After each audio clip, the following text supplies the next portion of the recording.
அன்புமிக்க சகோதரிகளே, சகோதரர்களே, உங்கள் அனைவருக்கும் வணக்கம். தொடுத்துறை மடிக்கணினி மற்றும் இணையதளம் வாயிலாக போட்டி தேர்வுகளுக்கு தயாராக வந்திருக்கும் உங்கள் ஒவ்வொருவரையும் அன்போடு வரவேற்கிறேன். இந்த பதிவில் மத்திய அரசினுடைய பட்ஜெட் இல்லையா, இந்த 2026-27 ஆண்டுக்கு என்னென்ன விஷயங்கள்லாம் சொல்லியிருக்காங்களோ அதை எக்ஸாம் பாயிண்ட் ஆஃப் வியூ நமக்கு என்ன தேவையோ அதைத்தான் நம்ம ரொம்ப டீட்டெயிலாக டிஸ்கஸ் பண்ண போகிறோம். ஸோ குரூப் 1 ப்ரிலிம்ஸாக இருக்கலாம், குரூப் 2ஆக இருக்கலாம், குரூப் 4ஆக இருக்கலாம், இப்படி டிஎன்பிசி சார்ந்து எந்த எக்ஸாமாக இருந்தாலும் பட்ஜெட் அப்படின்றதுக்கு ஒரு தனி இடம் இருக்குது இல்லைங்களா. அதிலும் ரொம்ப குறிப்பாக சொல்லணும் அப்படின்னா, நமக்கு சிலபஸ் மாற்றினதுக்கப்புறம் குறிப்பாக அந்த ப்ரிலிம்ஸ் எடுத்துக்கோமே, யூனிட் 5 இல்லைங்களா, 5வது unit economy and developmental administration இன் தமிழ்நாடு. அப்போ முன்னாடி தனி சப்ஜெக்ட் அந்த எக்கனாமிக்ஸை இப்போ எக்கனாமிக்ஸ் அண்ட் டிஏ அப்படின்னு மொத்தமாக சேர்த்துட்டாங்க. கிட்டத்தட்ட 200 கேள்விகளில் 50 கேள்விகள் இந்த ஒரு லெசன்லேருந்து மட்டும்தான் நமக்கு வருது இல்லைங்களா, யூனிட் 5லேருந்து மட்டும். ஸோ இப்போ இந்த 50 கொஷின்ஸ் இங்கேருந்து வருதுன்னா எக்கனாமிலேருந்து ப்ராபப்ளி 25 கேள்விகள் வர வரலாம், பாதின்னு பிரித்தாலும். இந்த எக்கனாமியில் 25 கேள்விகள் ப்ரிலிம்ஸில் கேட்குறாங்கல்ல, இதில் அட்லீஸ்ட் 2 கேள்விகளாவது, மினிமம் 2 கேள்விகளாவது நமக்கு யூனியன் பட்ஜெட்லேருந்து கேட்டுறாங்க. ஸோ அங்கே எடுத்து அதிகபட்சமாக 4 முதல் 5 கேள்விகள் வரை கேட்டிருக்கிறாங்க. ஸோ அப்போ இந்த யூனியன் பட்ஜெட் அப்படின்றது நமக்கு ரொம்ப ரொம்ப ரொம்ப ரொம்ப முக்கியம். அந்த யூனியன் பட்ஜெட் சார்ந்து என்னென்ன விஷயங்கள் நமக்கு எக்ஸாமில் இதுவரை கேட்டிருக்காங்களோ இல்லை இனிமேல் எப்படிலாம் கேட்பாங்களோ அதுக்கு ஏற்ற மாதிரி நம்ம இந்த பதிவில் பார்க்க போகிறோம். சரி, முதல் விஷயம் பட்ஜெட். இந்த பட்ஜெட் அப்படின்ற வார்த்தை நம்ம இந்திய அரசியலமைப்பில் இடம்பெறுகிறதா? நம்ம கான்ஸ்டிடியூஷன் ஆஃப் இந்தியா அப்படின்னு சொல்கிறோம் அரசியலமைப்பை. அப்போ அந்த அரசியலமைப்பில் பட்ஜெட் என்ற வார்த்தை இடம்பெறுகிறதா அப்படின்னு கேட்டால் இல்லை. என்ன சார், பட்ஜெட்ன்ற வார்த்தையே இல்லை, ஆனால் அதை நம்ம வருஷம் தாக்கல் பண்ணுறோமா? ஆமாம்.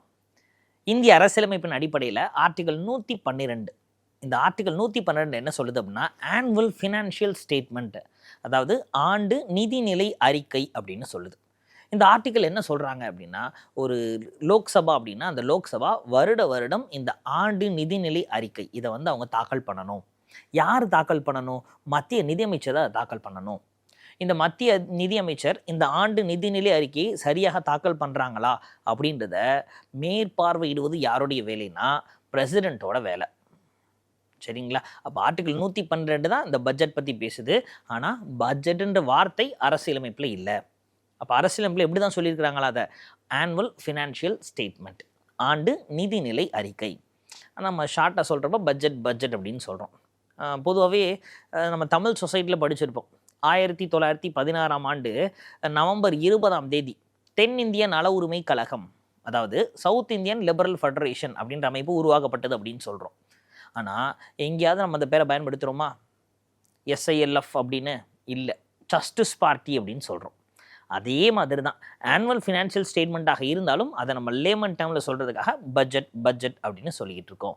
இந்த பட்ஜெட்டை எந்த காலகட்டத்துக்கு தாக்கல் பண்ணுறாங்க நீங்கள் நல்லா நோட் பண்ணிங்கன்னா, 2026 பட்ஜெட்னு சொல்ல மாட்டாங்க, 2026-27 பட்ஜெட் அப்படின்வாங்க. பார்த்துருக்கோமா? அப்போது இது காலகட்டம் எப்படி சார் இருக்குது அப்படின்னா, இந்த பட்ஜெட் பொறுத்த வரைக்கும் ஏப்ரல் 1 மார்ச் 31 வரை. ஏன் இப்படி எடுக்கிறாங்க?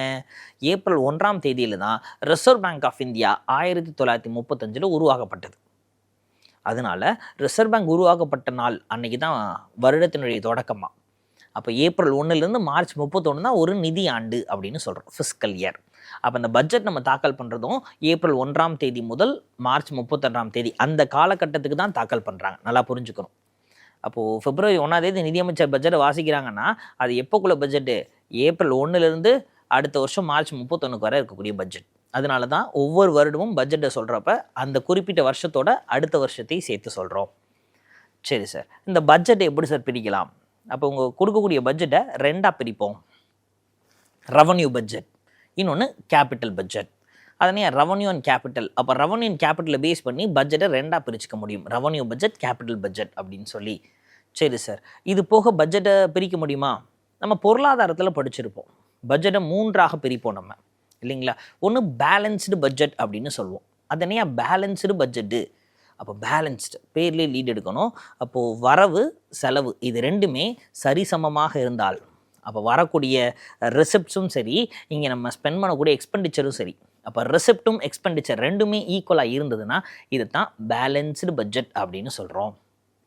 சரிங்களா, ரைட். அதுக்கப்புறம் டெஃபிசிட் பட்ஜெட் அப்படின்னு ஒரு விஷயத்த சொல்கிறாங்க. அது என்ன சார் டெஃபிசிட் பட்ஜெட்? வரக்கூடிய ரெவன்யூ இல்லை ரிசிப்ட்ஸ் அப்படின்னு சொல்கிறோம். அப்போ வரக்கூடிய வருவாய், பண்ணக்கூடிய செலவு, இது ரெண்டையுமே எடுத்து பார்க்குறப்ப வரவை விட செலவு அதிகமாக இருந்ததுன்னா அதைத்தான் நம்ம டெஃபிசிட் பட்ஜெட் அப்படின்னு சொல்கிறோம். சரிங்களா? அப்போ டெஃபிசிட் பட்ஜெட்னா வரவை விட செலவு அதிகமாக இருக்கும், அதுதான் டெஃபிசிட் அப்படின்றாங்க. சரி, மூன்றாவது என்ன சொல்கிறாங்க? சர்ப்ளஸ் பட்ஜெட் அப்படின்றாங்க. அது இனியா சர்ப்ளஸ் பட்ஜெட்டு? வரக்கூடிய வருவாய் ரொம்ப ரொம்ப அதிகமாக இருக்கும், ஆனால் பண்ணக்கூடிய செலவு குறைவாக இருக்கும்.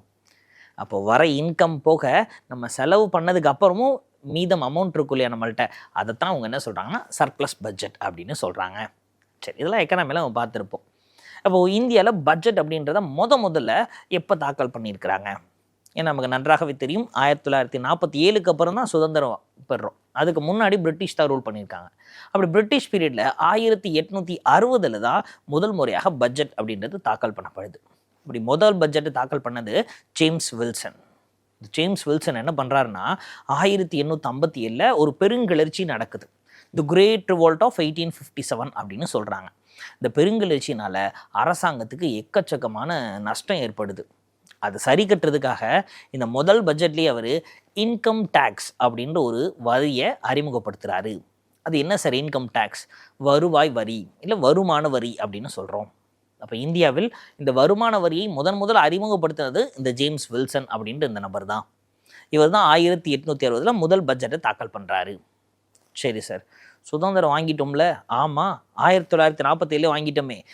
இந்த 1947 சுதந்திரம் வாங்கினதுக்கப்புறம் இந்தியாவினுடைய முதல் பட்ஜெட்டை தாக்கல் செய்தது ஒரு தமிழர் தான். சண்முகம் செட்டி அப்படின்றவர் தான் இதை தாக்கல் செய்கிறாரு. சரிங்களா? அப்போ ஃபஸ்ட்டு பட்ஜெட்டை தாக்கல் பண்ண first finance minister Shanmukham Chetty அவர்கள்.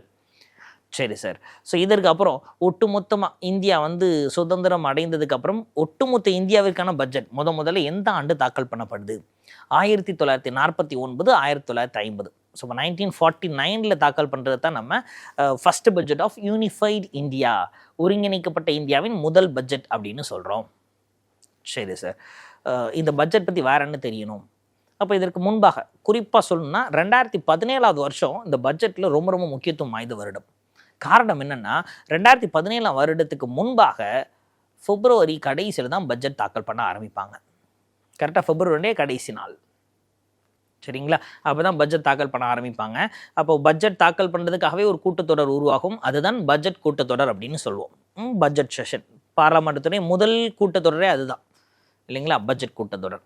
சரி, இந்த 2017 வருஷம் 2 ரிஃபார்ம்ஸை அன்றைய நிதியமைச்சராக அருண்ஜேட்லி கொண்டு வந்திருக்கிறார். என்ன சார் 2 ரிஃபார்ம்? ஃபஸ்ட்டு ரிஃபார்ம் என்ன? இனிமே பிப்ரவரி கடைசி நாள் கிடையாது, பிப்ரவரி 1ஆம் தேதியை பட்ஜெட் தாக்கல் பண்ணிடுவோம் அப்படின்னு ஃபஸ்ட்டு ரிஃபார்ம் கொண்டு வராங்க. ஓகே, 2வது ரிஃபார்ம் என்னது? இது வரைக்கும் 2017க்கு முன்பு வரைக்குமே ரயில்வே பட்ஜெட் அப்படின்றத ரயில்வே மினிஸ்டர் தாக்கல் பண்ணுவார். யூனியன் பட்ஜெட் அப்படின்றத மத்திய நிதியமைச்சர் தாக்கல் பண்ணுவார். ஆனால் 2017 என்ன பண்ணிட்டாங்கன்னா இனிமே ரயில்வே பட்ஜெட் தனி கிடையாது, ரயில்வே பட்ஜெட்டையும் மத்திய நிதியமைச்சர் தான் தாக்கல் பண்ணுவார். அப்போ ரயில்வேக்கு தனி பட்ஜெட்டு, நாட்டுக்கு தனி பட்ஜெட் அப்படின்னு கிடையாது அப்படின்னு அனௌன்ஸ் பண்ணிடுறாங்க. அப்படி 2017 பிப்ரவரி 1ஆம் தேதி பட்ஜெட் தாக்கல் பண்ணப்படுது. 2017 ரயில்வேக்கு தனி பட்ஜெட் கிடையாது, ஒரே பட்ஜெட் தான். யூனியன் பட்ஜெட் கீழே தான் ரயில்வேயும் வந்துடுது. சரிங்களா? ஓகே, வேறு என்ன சார் நமக்கு இன்ட்ரெஸ்டிங்கான ஃபேக்ட் இருக்குது? இது போக எக்ஸாம்ஸில் கேட்டிருக்கிறாங்க. இப்போ இந்தியாவிலேயே பிரைம் மினிஸ்டராக இருந்து பட்ஜெட்டை தாக்கல் செய்த ஒரே ஒரு பெண் இந்திரா காந்தி அவர்கள் தான். சரிங்களா? ஏன் அப்படின்னா இந்திரா காந்தி பிரைம் மினிஸ்டர் இருக்கப்போ அடிஷ்னலாக ஃபினான்ஸ் மினிஸ்ட்ரியும் அவங்க தான் வச்சுருந்தாங்க. ஸோ அதனால் 1970களில் இந்திரா காந்தி அவர்கள் தான் பிரைம் மினிஸ்டராக இருந்து கொண்டே மத்திய பட்ஜெட்டை தாக்கல் செய்த முதல் பெண், முதல் மற்றும் அவங்க தான் இதுவரைக்குமே. சரிங்களா? ஸோ அப்படின்ற பெருமை அவர்களுக்கு உண்டு. சரி, ஸோ இப்போ இருக்கக்கூடிய நம்முடைய நிதியமைச்சர் நிர்மலா சீதாராமன் இவங்க தாக்கல் பண்ணது எத்தனாவது பட்ஜெட்? இது அவங்க தாக்கல் பண்ண 9வது பட்ஜெட். சரிங்களா? அநேகமாக அந்த டேர்ம் முடிவுக்குள்ளே அவங்களும் ஒரு மைல் ஸ்டோனை எட்டிடுவாங்க அப்படின்னு நினைக்கிறேன். அதிக பட்ஜெட்டை தாக்கல் பண்ண முதல் பெண் அப்படின்னு கூட வாய்ப்பு இருக்குது. ஏன்னா 9வது பட்ஜெட்டை தாக்கல் பண்ணியிருக்கிறாங்க. சரி, இந்த இதுவரை தாக்கல் பண்ண பட்ஜெட்டில் வேறு ஏதாவது நமக்கு முக்கியத்துவம் வாய்ந்த ஃபேக்ட் இருக்கா? இருக்குது சார். 1973, 74ஆம் ஆண்டு அப்போ தாக்கல் பண்ண பட்ஜெட்டை நம்ம பிளாக் பட்ஜெட் அப்படின்னு சொல்கிறாங்க, கருப்பு பட்ஜெட் அப்படின்னு சொல்கிறாங்க. அதுக்கப்புறம் 1990, 92 தாக்கல் பண்ண பட்ஜெட் இருக்குது இல்லையா, இதைத்தான் beginning of economic liberalisation in India சரிங்களா? அப்போ பொருளாதார ரீதியாக அங்கே தான் தாராளமயமாதல் அப்படின்ற ஒரு சிந்தை ஃபஸ்ட் அந்த பட்ஜெட்டில் வெளிப்படுகிறது. அதைத்தான் நம்ம எல்பிஜி அப்படின்னு சொல்லுவோம். லபரலைசேஷன், ப்ரைவேட்டைசேஷன், குளோபலைசேஷன். சரிங்களா?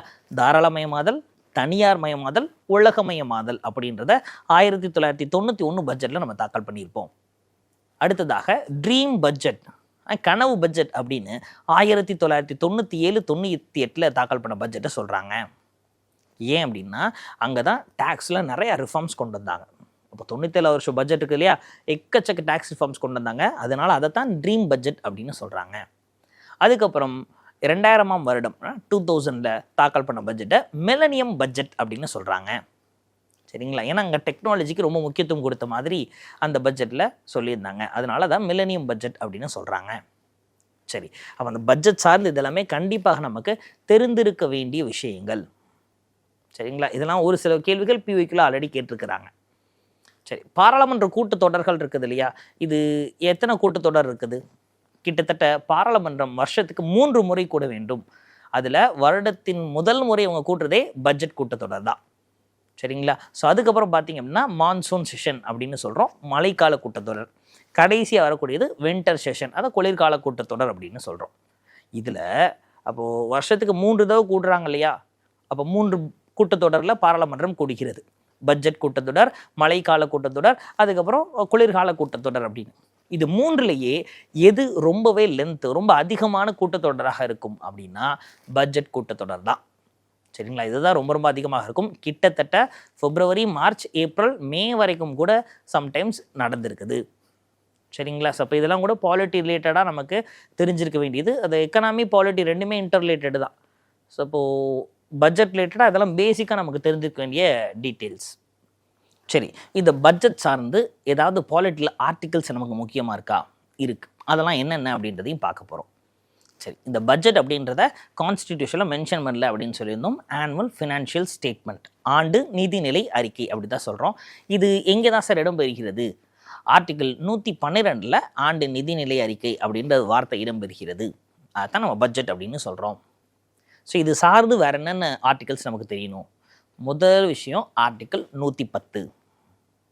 இந்த ஆர்டிகிள் 110 எதை பற்றி பேசுகிறது அப்படின்னா மணி பில், பண மசோதா அப்படின்னு சொல்கிறோம். இந்த பண மசோதா பற்றி ஆர்டிகிள் 110 பேசுகிறது. பண மசோதானா என்ன?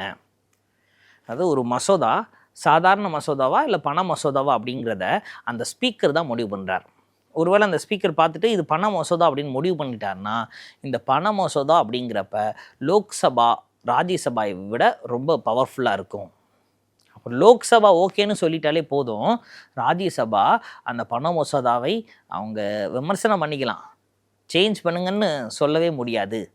இல்லை ராஜ்யசபா எதுவுமே சொல்லலைன்னாலுமே 14 நாட்களுக்குள் அந்த மசோதா ராஜ்யசபாவால் ஏற்றுக்கொள்ளப்பட்டது அப்படின்ற மாதிரி அதை எடுத்துக்குவாங்க.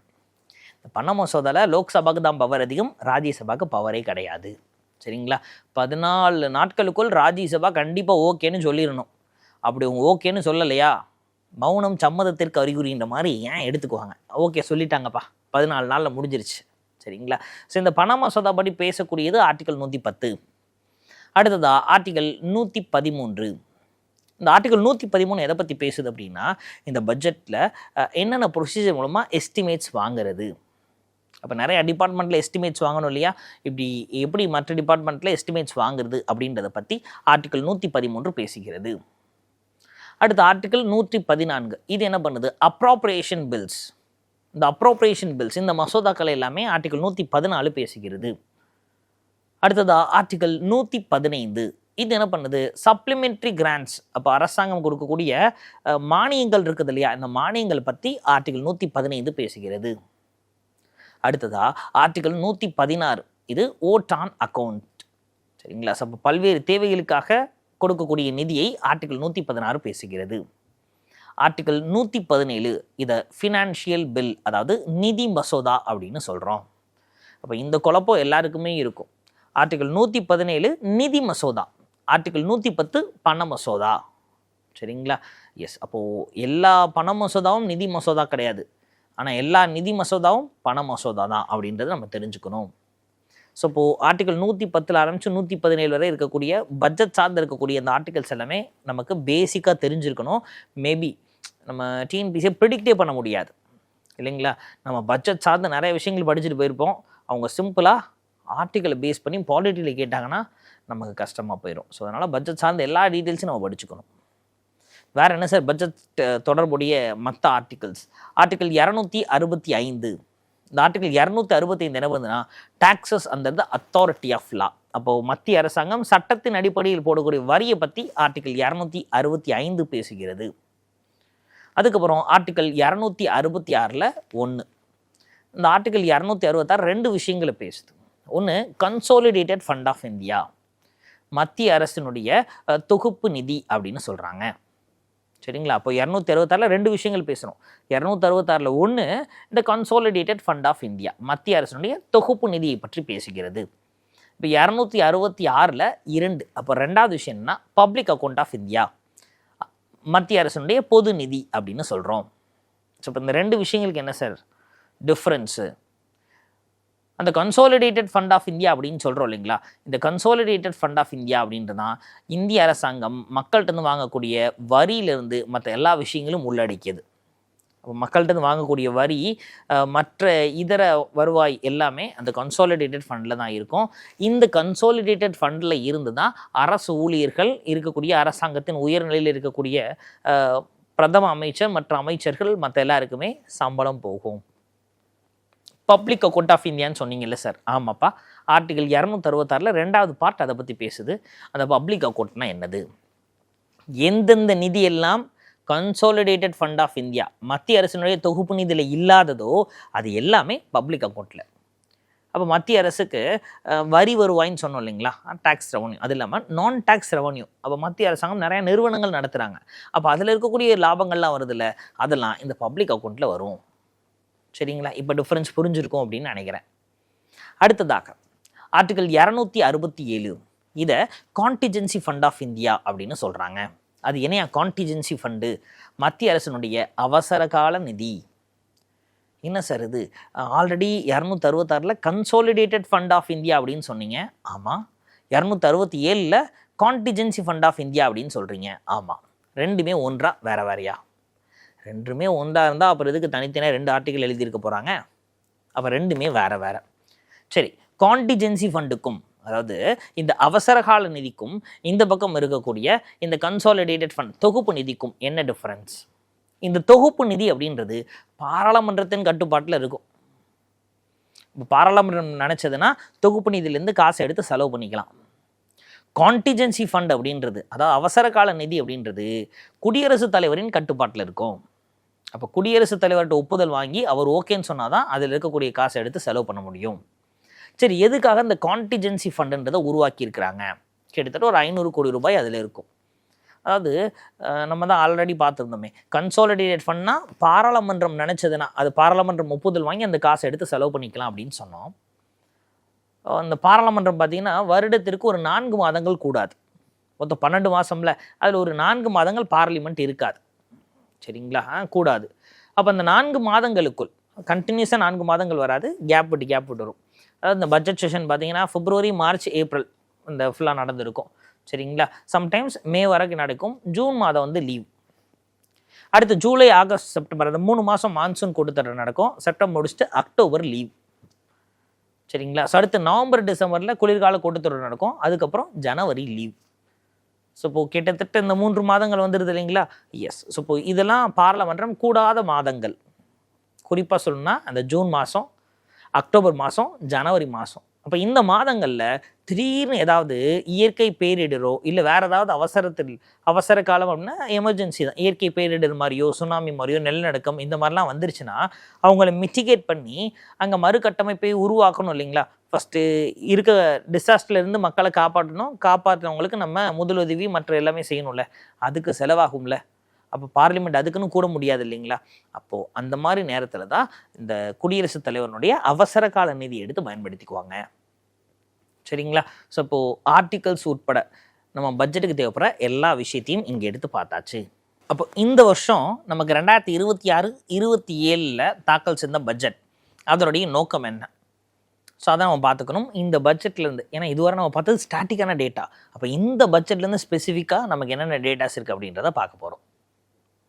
அப்போ இந்த வருஷம் பட்ஜெட் தாக்கல் பண்ணுறப்பயே மத்திய நிதியமைச்சர் 9வது முறை தாக்கல் பண்ணுறாங்க இல்லையா?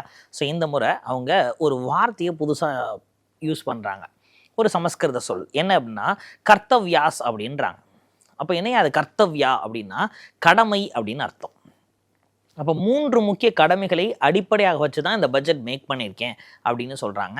நமக்கு ப்ரிலிம்ஸ் பொறுத்த வரைக்கும், அதாவது குரூப் 1 ப்ரிலிம்ஸில் இந்த கடமைகளை பேஸ் பண்ணி ஸ்டேட்மெண்ட் கூட கேட்கலாம். சரிங்களா? முன்னாடி ஸ்கீமில் தான் நம்ம சமஸ்கிருத சொற்களை படிக்க வேண்டியதாக இருந்துச்சு இல்லையா? பிரதான் மந்திரி கிராம் சதக் யோஜனா இல்லைங்களா? பிரதான் மந்திரி மாத்ரு வந்தன யோஜனா, இந்த மாதிரி ஸ்வஸ்திய சரக்ஷ யோஜனா அப்படின்னு சமஸ்கிருத சொற்கள் சார்ந்து தான் இந்த ஸ்கீம்ஸ் வந்திருந்தது. பட் இந்த முறை பட்ஜெட்லேயே சமஸ்கிருத சொற்களை அவங்க இம்ப்ளிமெண்ட் பண்ணி வச்சுருக்கிறாங்க. ஸோ 3 கடமைகள் இருக்குது அப்படின்னு சொல்கிறாங்க. அந்த கடமையுமே அவங்க 3 டியூட்டிஸ் அப்படின்னு சொல்லாமல் 3 கர்த்தவ்யாஸ் அப்படின்றாங்க. என்னையா கர்த்தவியானா கடமை அப்படின்னு அர்த்தம். ஸோ இப்போ என்னென்ன கடமைகள் அப்படின்றதன் அடிப்படையில் அவங்க சொல்லியிருக்கிறாங்க அப்படின்னு பார்க்க போகிறோம். முதல் கர்த்தவ்யா 1, அதாவது முதல் கடமை, accelerate and sustain economic growth by boosting productivity, competitiveness and resilience amid global uncertainties. அதாவது உலகளாவிய நிச்சயமற்ற நிலைகளுக்கு மத்தியில் உற்பத்தி திறன், போட்டித்தன்மை மற்றும் மீள்திறனை அதிகரிப்பதன் மூலம் பொருளாதார வளர்ச்சியை விரிவுபடுத்துதல் மற்றும் நிலைநிறுத்தல் அப்படின்றாங்க. அப்போ இங்கே என்ன பண்ணுறாங்க சார்? எக்கனாமிக் growth, அதுதான் முதல் கடமை. அவ்வளோ பெருசாக இருந்துச்சு, சிம்பிளாக சொல்கிறேன், எக்கனாமிக் growth. அப்போ பொருளாதார வளர்ச்சி. ஏன் இந்த பொருளாதார வளர்ச்சியை முதல் கடமையாக சொல்லியிருக்கிறாங்க? நமக்கு நன்றாகவே தெரியும், உலகளாவிய எல்லா நாடுகளை எடுத்து பார்த்தோன்னா வேறு வேறு விதமாக போர்கள் நடந்துக்கிட்டே இருக்குது. ஒரு பக்கம் ரஷ்யா உக்ரைன் நடந்துக்கிட்டு இருந்தது, இந்த பக்கம் இஸ்ரேல் பாலஸ்தீன் பிரச்சனை நடந்துக்கிட்டு இருந்தது, அதுக்கப்புறம் இப்போது ஈரான் இஸ்ரேல் அமெரிக்கா அப்படின்ற பிரச்சனை. ஸோ இப்போது கிட்டத்தட்ட இந்த பாஸ்ட் ஒரு 1 இயராகவே 1.5 இயர் 2 இயர்ஸாகவே இந்த கோல்டோட ஸ்டெபிலிட்டி இல்லாமல் இருக்கக்கூடியது. உலகளாவிய பொருளாதாரமே ஒரு அப்ஸ் அண்ட் டவுன்ஸ்லேயே இருக்குது, சுற்றி போர்கள் நடந்துக்கிட்டு இருக்குது இல்லைங்களா? உலக பொருளாதாரமே ஒரு மந்தமான நிலைமையில தான் இருக்குது. அப்படி இருக்கிறப்ப இந்திய பொருளாதாரம் வளர்ச்சி அடையணும் அப்படின்னா நாம் நம்முடைய ப்ரொடக்டிவிட்டி அப்படின்றோம். ப்ரொடக்டிவிட்டினா உற்பத்தி திறன். இந்த உற்பத்தி திறனை மேலும் நம்ம அதிகரிக்க வேண்டும். சரிங்களா? அதுக்கப்புறம் மீள்திறன் அப்படின்னு சொல்கிறாங்க, ரீசைலியன்ஸ். மீள்திறன், என்ன நடந்தாலும் என்ன பிரச்சனை நடந்தாலும் அதிலிருந்து மீண்டு வருவதற்கு தேவைப்படுற மாதிரி ஒரு பொருளாதார வளர்ச்சி நமக்கு இருக்கணும். இந்த பொருளாதார வளர்ச்சியை அக்சலரேட், விரைவுபடுத்துதல் அப்படின்றாங்க. ரொம்ப ஸ்பீடாக எக்கனாமிக் growth நம்ம கொண்டு வரணும், அதுதான் முதல் கடமை அப்படின்னு சொல்லியிருக்கிறாங்க. அப்போ அதுக்கு ஏற்ற மாதிரி ஸ்கீம்ஸ் இருக்கா? அது இனி கூடிய சீக்கிரம் அடுத்தடுத்த பட்ஜெட்டில் அனௌன்ஸ் பண்ணிடுவாங்க. அடுத்து 2வது கடமை என்ன? கர்த்தவ்யா 2, fulfill people's aspirations by strengthening their capacities and making them active partners in India's prosperity. The second Kartavya focused on measures targeted at the service sector. அதாவது மக்களினுடைய திறன்களை வலுப்படுத்துவதன் மூலமும் இந்தியாவின் செழிப்பில் அவர்களை செயலில் பங்குதாரர்களாக மாற்றுவதன் மூலமும் அவர்களின் அபிலாஷாக்களை, அபிலாஷான்றது அவங்களுடைய அந்த பணிகள், சரிங்களா? எஸ், அவங்களுடைய எண்ணங்கள், பணிகள், அதெல்லாம் சொல்கிறோம். அபிலாஷைகளை நிறைவேற்றுதல், ஆசைகள் அப்படின்னு கூட எடுத்துக்கலாம். 2வது கடமை சேவைத்துறை இலக்காக கொண்ட நடவடிக்கைகளை கவனம் செலுத்தும் அப்படின்னு சொல்லிடுறாங்க. ஓகே, அப்போது செகண்ட் கர்த்தவ்யா இது என்னென்னா பீப்புளோட அஸ்பிரேஷன்ஸ். அப்போ மக்கள் இருக்கிறாங்க இல்லையா?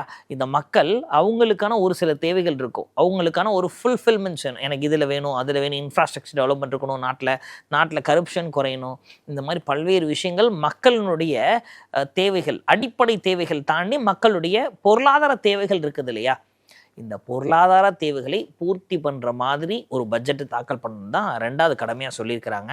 இந்த 2வது கர்த்தவ்யா எங்கே கார்னர் பண்ணுது, எதை ஃபோக்கஸ் பண்ணுது அப்படின்னா சர்வீஸ் செக்டாரை ஃபோக்கஸ் பண்ணுது. சரிங்களா? ரைட்டு, அப்போது அதுவும் நமக்கு தெரிஞ்சிருச்சு. ஸோ அடுத்து 3வதாக இருக்கக்கூடிய கர்த்தவ்யா, 3வதாக இருக்கக்கூடிய கடமை, the vision of sabka saath sabka Vikas.